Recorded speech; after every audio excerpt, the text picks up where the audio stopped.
everybody. This is Sarah, and today I'm excited. We're going to talk about the astrology trends for 2022. Are you ready? And I have a guest. Kier, why don't you introduce yourself?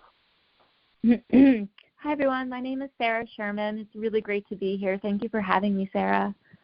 Sure, I'm so glad you came. So this is a Sarah and Sarah recording today. So, okay.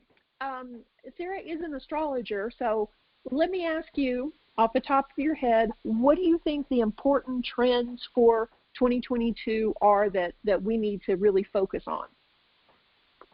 Oh, wow. There's several really much. Important ones. Yeah. I know. Well, first things first, we're jumping into the new year with Venus already moving retrograde through Capricorn. That starts in December 19th. So that just started a couple days ago, and that's going to continue all throughout January. And then Venus is going to station direct January 29th. So we're kicking off the year with Venus in retrograde. And so that has a lot to do with our values, our relationships, our money, especially because Venus is in Capricorn. So Capricorn refers to business, systems, structure, hard work, discipline, follow through.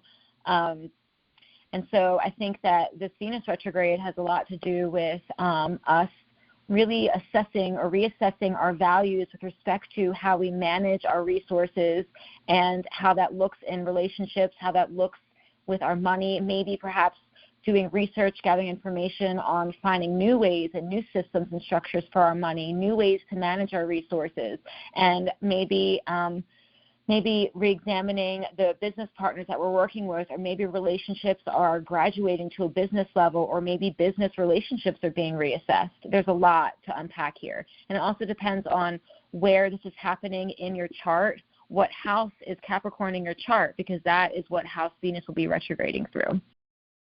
So what do you think is going to be the big overall theme for Capricorn and Venus? I know it's hard to define it, isn't it, to one theme. Okay. So it's interesting because I've really been contemplating and meditating on this since it started, before it started, even while Venus was in shadow. I really think that Venus in Capricorn is referring to our money systems. Venus is money. Venus is also values. It's not just money. We all know that money is an energy that we have a relationship to, right? And it's a currency, and it's an energy that we use to circulate and assign value to what we love in our lives. And that in the material world, that translates to money. But ultimately, Venus is values. And how do those values show up in our finances? How do they show up in our relationships? How does it show up in our taste in music and food and beauty and our aesthetic? That's all Venus. It's our femininity, but ultimately Venus is about values and how we attract, what we attract into our lives, the people, the resources, the opportunities. So Capricorn, right, so now we understand how Venus works as an energy, because in astrology, planets represent energy. And the signs will show what drives and motivates that energy to express itself, if that makes sense, right? So we know that Venus is love and values and relationships and beauty and femininity. And then in Capricorn, what motivates and drives Capricorn is responsibility. Capricorn's ruled by Saturn. So it's really about hard work. It's about delayed gratification. It's about the rewards coming. The rewards of our hard work come because we put in the time and the commitment and our sweat and our tears, right? And so and Capricorn is very serious. Capricorn likes to work alone. So Venus and Capricorn with a retrograde, there might be a sense of isolation there. There might be a sense of loneliness. So Venus in retrograde through Capricorn, we might be kind of re-examining our sense. We might be sitting with a deeper sense of loneliness and kind of reassessing what that means. Are we feeling lonely in our relationships? Are we feeling alone in our businesses that we're doing? Are we feeling disconnected or isolated? Or are we feeling, or, who makes us feel more connected? Who makes us feel more disconnected with respect to our relationships? How serious are these relationships? Capricorn is serious. Capricorn plays the long game. right? So, and note that Venus formed a conjunction to Pluto. A conjunction is when two planets meet and they kind of hold hands, right? So let's say, so Venus is at 26 degrees Capricorn. Well, so is Pluto, right? So Pluto is also at 26, and that's where Venus stopped before it switched directions. So whenever a planet meets Pluto face to face, Pluto deepens everything that it comes into contact with, right? So with this transit of Venus meeting Pluto in Capricorn and then starting to move backwards, there's the urge for taking relationships to a deeper level. So if you're considering, taking a relationship to a business level, or you're considering starting to do business with someone that you might have just met or gotten to know, this might be the time where you're starting to consider taking your business relations to a new level, or even just assessing, is this person the right person to go into business with? Do I really want to take this relationship to that level? Or maybe your business relationships aren't working out and you're realizing that they need to end because you're not able to accomplish what you want to in your business. That is so interesting, because we're seeing such a trend of that happening at the end of the year of 2021 into 2022, of people just really looking at their careers, looking at their business associations, and wanting or yearning for something more and knowing that they have to make these changes. Do you think this will empower people to make those necessary changes? Oh my gosh, yes. I'm so glad you said that. Pluto is a transformer and is an empowerer. Pluto deepens, transforms, and empowers everything it comes into contact with. So whether the relationships that you're contemplating are deepened and empowered and transformed, or whether you realize that they aren't deepening or transforming or empowering, and you've got to cut them loose and let them go. Capricorn is serious and wants to accomplish big, serious goals.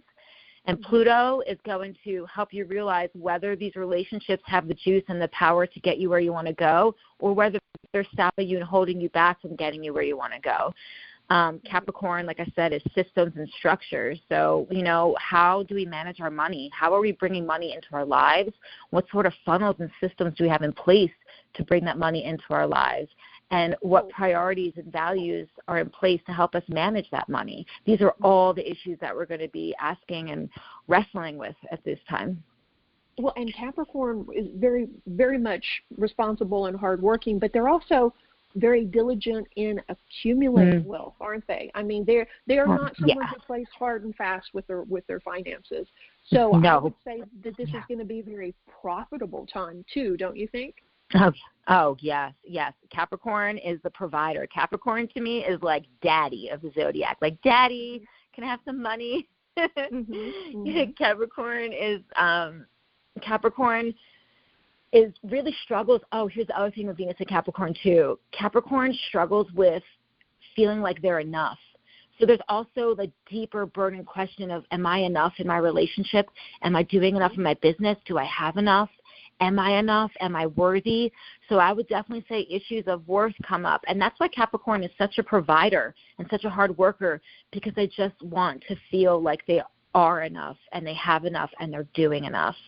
So I would say that's more of a deep emotional theme or issue that might come up at this time. But yes, Capricorn is definitely Capricorn and Taurus of the earth signs. Those are the two signs that are really good at attracting money and managing money. Taurus is more of a spender. Capricorn is definitely more of a saver, right? And Capricorn can be a little bit frugal because their money, they're really good at stacking money. They also tend to work hard and not play as much, and they also tend to dive so deep into their work that they sacrifice personal lives and pleasure and fun for the sake of work. So they're a little bit frugal with their money because they put so much of their soul into stacking wealth. And so there's also might be struggles with a balance of work and life, like, am I working too much? Maybe I need to set aside time. Maybe I need to set aside time to allow myself to enjoy the fruits of my labor. Maybe balance out some of the other signs that are more fast and loose with their money, let's say. Do you think there's going to be a more balancing energy for them? Oh, my goodness. If you're frivolous with money, if you struggle with saving, if you're feeling broke, if you're feeling like you're not accomplishing what you want to accomplish, Venus and Capricorn will light a fire in your ass to get yourself grounded, to get yourself motivated, to really start accomplishing and achieving the things that you've been wanting to. Yes. Oh, yeah. Oh, my God, this is totally a budget transit. Oh, my goodness. Yes. So, yeah, I think it's going to be really powerful, and I think it's going to be something that needs to happen. It's kind of like when we do shadow work. It's not that exciting to face it, but after we're past it, we realize this was a huge growth, a huge personal evolution. And necessary. It might have been painful. It might have opened up some old wounds, because Pluto will do that. Pluto will open up old wounds. So there might be money wounds or relationship wounds, or maybe a relationship wound is affecting the way that you handle your money, or maybe there's a money wound that's leaking into your relationship, or maybe both. And it's painful. But having the courage to face it and process and release it will bring so many gifts, and it will help you elevate your relationships to the next level, and your relationship with money, and your relationship with business partners, friends, family. Pluto is definitely shadow work and repressed psychological material. It's worth it. It's worth going underground and facing what's buried and hidden in order to transform and elevate your existence and your consciousness. Absolutely. Oh, yeah. Well, okay. Obviously, you can tell Sarah is very knowledgeable about astrology and very passionate about it. So can you really quickly tell us how you got into astrology? Oh, my gosh. I was 18. I was fresh out of high school and college, and we're all searching to understand ourselves. What's my major? What's my purpose in life? And I was feeling lonely at that time. Struggling to find a sense of connection with other people. And once I discovered my chart, I realized that my chart was the key to really understanding myself and being a better version of myself, and to kind of helping me cope with the loneliness and really help me create the relationships and the sense of connection that I've been craving. So I started diving into my chart when I was 18, and it really helped me. For years, I struggled with certain patterns, emotional patterns within myself that were playing out in my relationships.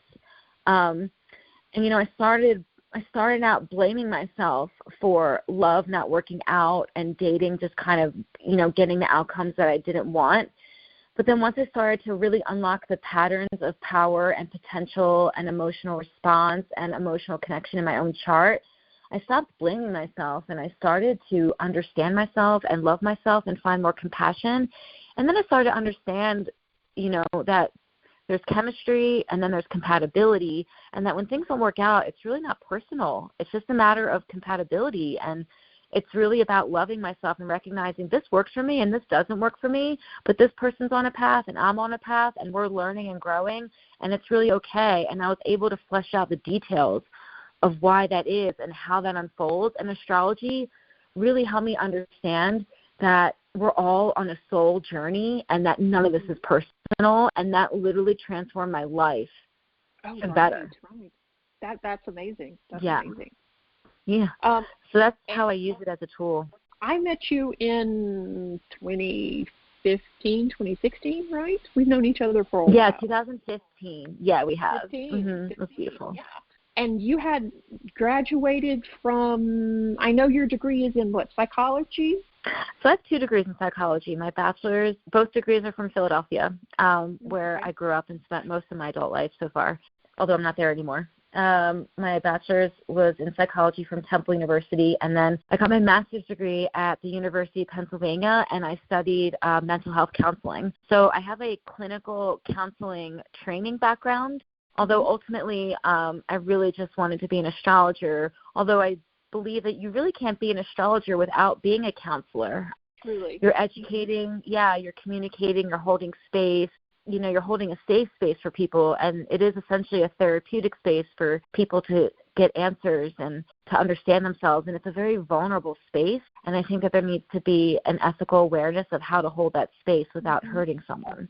So my clinical background and my clinical training, I think, is a really nice complement to my astrology practice. Yeah, I think so too, and you're a very sweet, warm-hearted person that is very ethical, and I just love her. Anyway, okay, back to the astrology. Oh, shucks. Oh, I love you too. Thank you. Thank you. Yes, Mercury Retrograde. Woo! Yeah, 4 this year. Aren't we lucky? Without spending the next 4 hours talking about them. Right. Can you just kind of give us the highlights? We'll talk more about each Mercury retrograde as we get closer to it on this channel, of course, but just kind of what is your main take on this? And I know that's like, yeah, let me put you on the spot here. No, it's okay. I'm ready for this one. This is an easy one. Mercury is actually doing 4 retrogrades in 2022. Mm-hmm. Normally, there's only 3, but lucky us, we get 4 Mercury retrogrades this year. Right. Mercury retrogrades only last for 3 weeks, so they're not too bad. What's interesting about these retrogrades is last year, Mercury was retrograding through all the air signs. The air signs are Gemini, Libra, and Aquarius. This year, the Mercury retrogrades are going to be starting in the air signs, but really ending in the earth signs. So we're kind of graduating from air into earth when we're dealing with Mercury retrogrades.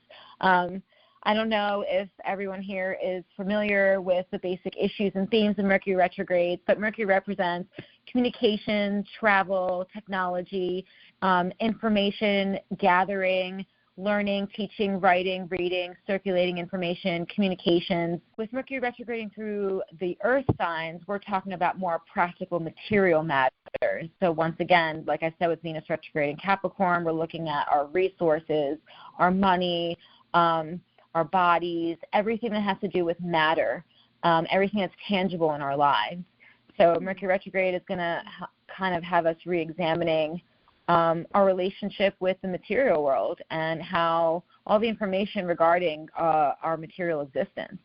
First Mercury retrograde starts January 14th, and then the next one starts in May 10th, and then the third one is on September 9th.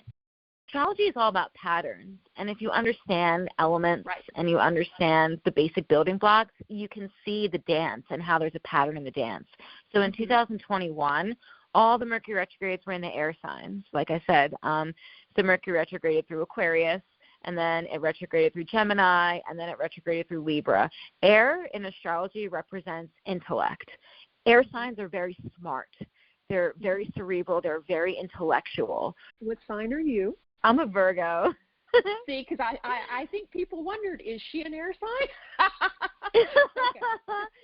So it's interesting. Sign, I had to ask.